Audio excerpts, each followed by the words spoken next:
مفتی صاحب بتائیے گا کہ فتح مکہ کا قرآن میں کہاں ذکر آئے ہیں؟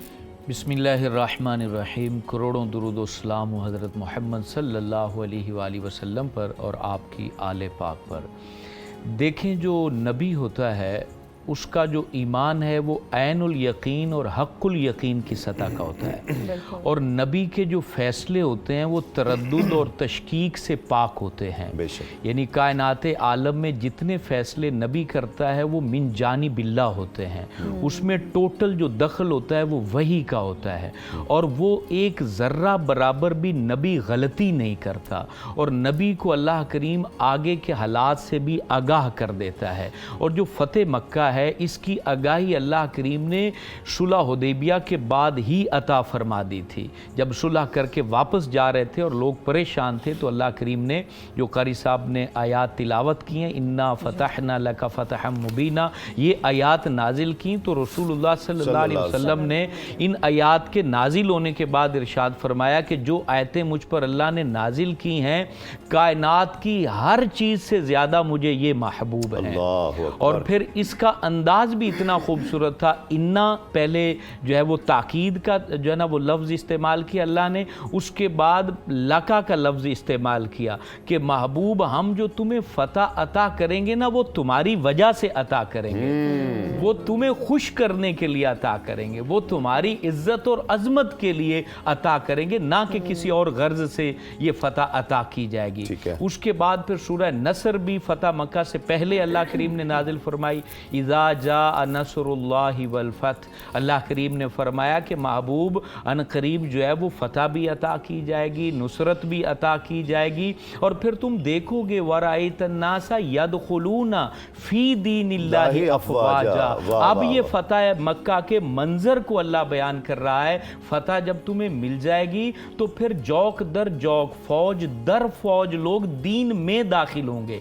اب یہ اللہ کریم کے مہربانی دیکھیں، وہ لوگ داخل ہو رہے ہیں جو پہلے دشمن تھے دین کے، جو رسول اللہ کو پتھر مارتے تھے، خون بہاتے تھے، ظلم و زیادتیاں کرتے تھے۔ اب اللہ کریم اب ادھر سے رحمت للعالمین اپنا جو ہے وہ نظارہ دکھا رہا ہے کہ معاف فرما رہا ہے، اور ادھر اللہ کریم ان کے دین کو خوبصورتی کے ساتھ بیان کر رہا ہے کہ یہ جوک در جوک دین میں داخل ہوں گے۔ اور پھر وہ فتح مکہ کے موقع پر 2000 افراد دین میں داخل ہوئے، اور پھر وہ آگے طائف کے مارکے میں غزوہ حنین میں بھی انہوں نے شرکت کی، اور وہاں کا مال غنیمت بھی رسول اللہ صلی اللہ علیہ وسلم نے ان کے اندر تقسیم فرمایا۔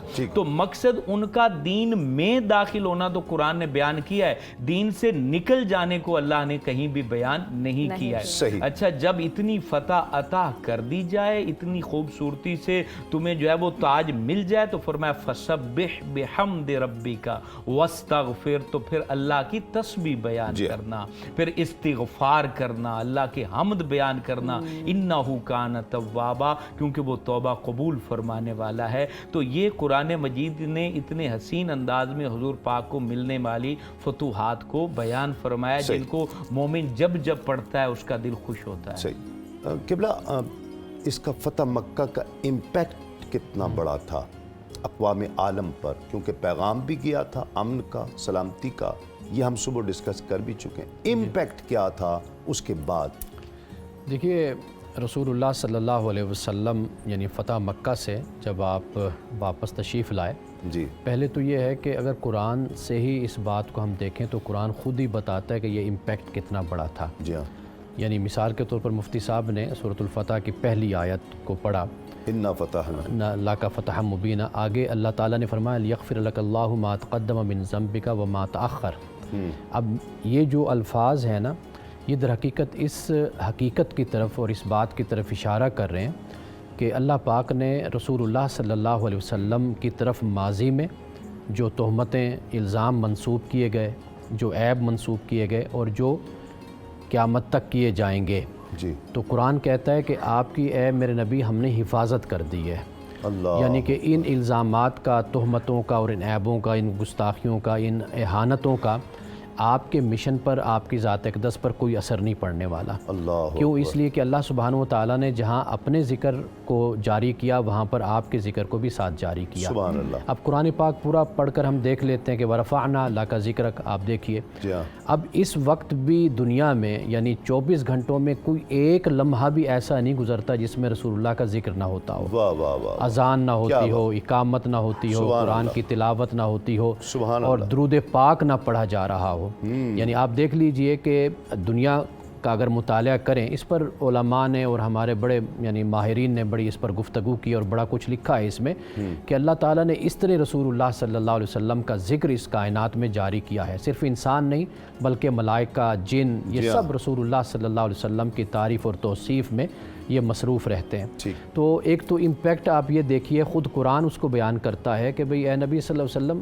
یہ جو آپ کی توہین یا الزام یا اس طرح کی جو باتیں دنیا میں چلتی ہیں، اس کا کوئی آپ کے مشن پر کوئی اثر نہیں ہے، اور آپ کا ذکر خیر وہ اسی طرح جاری رہے گا۔ اللہ نے آپ کی حفاظت اس سے کر دی ہے۔ جی ہاں، ایک تو یہ ہے، دوسرا یہ کہ رسول اللہ صلی اللہ علیہ وسلم جب آپ تشریف لاتے ہیں، آپ دیکھیے کہ فتح مکہ کے بعد پھر وہ جو خطوط کا سلسلہ آپ نے شروع کیا کہ آپ نے مختلف بادشاہوں کو، سلاطین کو آپ نے خطوط لکھے، یعنی اپنا جو ایک داخلی معاملات تھے، افیئرس تھے، آپ نے ان کو سیٹل کر لیا، بہتر کر لیا۔ یعنی سب سے بڑا جو نقصان ہمیشہ پہنچاتے ہیں نا، وہ اندر کے دشمن پہنچاتے ہیں، منافقین نقصان پہنچاتے ہیں۔ منافقین کہہ لیجئے یا اپنے جو اس ایریا میں رہنے والے، ایک ریاست میں یا ایک حدود میں رہنے والے جیسے کفار تھے۔ قرآن پاک نے اس بات کو پھر سورۃ التوبہ میں بھی واضح طور پر بیان کیا کہ ان کو پھر اب جسے کہتے ہیں کہ ان کو مغلوب کر لیا گیا، قرآن میں یہ الفاظ ہیں۔ تو اب یہ اصل میں رسول اللہ صلی اللہ علیہ وسلم صرف نبی نہیں ہیں بلکہ آپ رسول بھی ہیں۔ جو رسول کا معاملہ ہوتا ہے وہ یہی ہوتا ہے کہ زندگی میں ہی اقتدار اور حکومت اس کی قائم ہوتی ہے۔ حضرت سلیمان، حضرت داؤد کو ہم دیکھتے ہیں، حضرت موسیٰ اور آپ کے جو آگے خلفاء ہیں ان کو ہم دیکھتے ہیں، تو اقتدار قائم ہوا، یعنی اللہ کی حجت بن کر رسول زمین پر اترتا ہے۔ اور ایک کہہ لیجئے کہ چھوٹی قیامت ان کفار اور مشرکین کے لیے، نافرمانوں کے لیے دنیا میں قائم کر دی جاتی ہے۔ تو رسول اللہ صلی اللہ علیہ وسلم کی اصل جو حیثیت، مقام اور مرتبہ ہے وہ یہ ہے کہ آپ صرف نبی نہیں کہ آپ نے پیغام پہنچایا، بلکہ آپ نے اللہ کے احکام کو، اللہ تعالیٰ کے دین کو اور مشن کو زمین پر نافذ بھی کیا۔ تو یہ اس کا آغاز پھر فتح مکہ سے ہم دیکھتے ہیں ہو جاتا ہے۔ اچھا، پھر جو علامہ صاحب ہم یہ دیکھتے ہیں کہ آقا علیہ الصلوۃ والسلام نے وہ مدینے والوں کا مان رکھا۔ آپ فتح مکہ کے بعد مکہ میں ہی نہیں رہے بلکہ پلٹ کر واپس مدینے تشریف لائے، اور اپنی ظاہری عمر مبارک آخر تک وہیں پھر آپ کا وصال مبارک ہوتا ہے، یعنی وہ پلٹ کر نہیں آئے، مدینہ پاک میں ہی رہے۔ یہ بھی بہت سگنیفیکنٹ ہے۔ بسم اللہ الرحمن الرحیم۔